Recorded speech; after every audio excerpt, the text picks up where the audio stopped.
என் அன்புடைய இளைஞர்களே, இந்த நேரத்திலே எங்களுடைய களப்பணி எங்களுடைய சமூகத்திற்கு மிகவும் அவசியமாக இருக்கின்றது. நாமும் வாழ்வோம், பிறரையும் வாழ வைப்போம், ஆரோக்கியமாக வாழ்வோம். முடிந்த அளவிற்கு வெள்ளத்திற்குள் செல்வதை நாங்கள் தவிர்த்துக் கொள்ள வேண்டும். அனைவருக்கும் வணக்கம். நான் அபிராமி, இலங்கையின் கிழக்கு பல்கலைக்கழகத்தின் மருத்துவ புலத்திலே 4ஆம் வருட கற்கையினை கற்றுக்கொண்டிருக்கின்றேன்.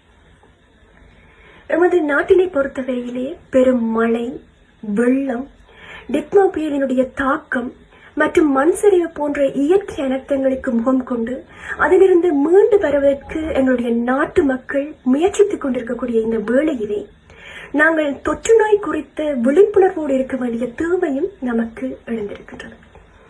அந்த வகையிலே லெப்ரோஸ்பைரோசிஸ் என்று சொல்வார்கள், எலிக்காய்ச்சல், அது மட்டுமில்லாமல் நுளம்பினால் பரவக்கூடிய நாங்கள் ஏற்கனவே அறிந்திருக்கக்கூடிய டெங்கு போன்ற நோய்கள், அசுத்தமான நீரினை, அசுத்தமான உணவினை உட்கொள்வதால் ஏற்படக்கூடிய நோய்கள் போன்ற நோய் அபாயங்களும் நம்மை சுற்றி இருப்பதனை நாங்கள் அறிந்திருக்கின்ற இந்த வேளையிலே அது குறித்த விழிப்புணர்வும் நமக்கு தேவையாக இருக்கின்றது.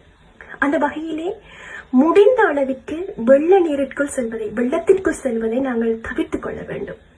அப்படியே நாங்கள் தவிர்க்க முடியாத காரணத்தினால் வெள்ள நீருக்குள் செல்ல வேண்டி ஏற்பட்டாலுமே உடனடியாக உங்களுடைய கைகளையும் கால்களையும் சவர்க்காரமிட்டு கழுவிக் கொள்ளுங்கள்.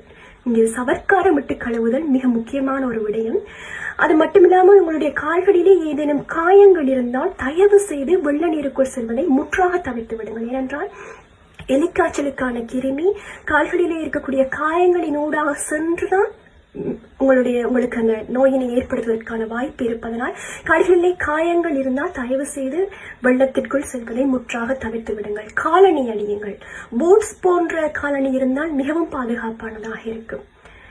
அது மட்டுமில்லாமல் நீரினை, அசுத்த நீர் அபாயங்கள் இப்போது இருப்பதனால் குடிப்பதற்கு குடிநீரினை தயவு செய்து கொதிக்க வைத்து ஆற வைத்து அருந்துவதற்கு முயற்சி செய்யுங்கள். அதனால் நீரினால் பரவக்கூடிய நோய்களின் நெருப்பு காய்ச்சல், வாந்தி பேந்தி, வயிற்றோட்டம் போன்ற நோய்களை எல்லாம் நாங்கள் தவிர்க்கக்கூடியதாக இருக்கும். உணவினுடைய பாதுகாப்பினையும் உறுதி செய்து கொள்ளுங்கள். அது மட்டுமில்லாமல் நாங்கள் ஏற்கனவே அறிந்த இடமாக இருந்தாலுமே வெள்ளம் இருக்கின்ற பொழுது அதற்குள் செல்வதை தவிர்த்துக் கொள்ளுங்கள். ஏனென்றால் அதில் எங்களுக்கே தெரியாமல் குழிகள் உருவாகி இருக்கக்கூடும். ஆக ஒட்டுமொத்தத்தில் எங்களுடைய பாதுகாப்பு எங்களுடைய கைகளில் தான் இருக்கின்றது. எப்போதுமே வானிலை அறிவிப்புகள் குறித்து விழிப்புணர்வோடு இருங்கள். அது மட்டுமில்லாமல் அனைத்து முகாமைத்துவ பிரிவு உங்களுக்கு தரக்கூடிய அறிவித்தல்களை செவிமடுங்கள். அதற்கு ஏற்ற வகையிலே செயற்படுவதற்கு முயற்சி செய்யுங்கள். என் அன்புடைய இளைஞர்களே, இந்த நேரத்திலே எங்களுடைய களப்பணி எங்களுடைய சமூகத்திற்கு மிகவும் அவசியமாக இருக்கின்றது. ஆனால் களப்பணி செய்வது வேறு, அந்த இடங்களுக்கு தேவையில்லாமல் சென்ற புகைப்படங்கள் எடுப்பதோ காணொளி எடுப்பதோ வேறு. ஆகவே இந்த நேரத்திலே நாங்கள் சமூக அக்கறையோடு செயற்படுவோம். எம்மையும் பாதுகாத்து எம்மையை சுற்றி இருக்கக்கூடிய எங்களுடைய சொந்தங்களையும் சமூகத்தையும் இன மத பேதமின்றி நாங்கள் பாதுகாக்க வேண்டிய தேவை ஒவ்வொரு மனிதருக்குரிய பொறுப்பாகவும் கடமையாகவும் இந்த நேரத்தில் இருக்கின்றது. நாமும் வாழ்வோம், பிறரையும் வாழ வைப்போம், ஆரோக்கியமாக வாழ்வோம்.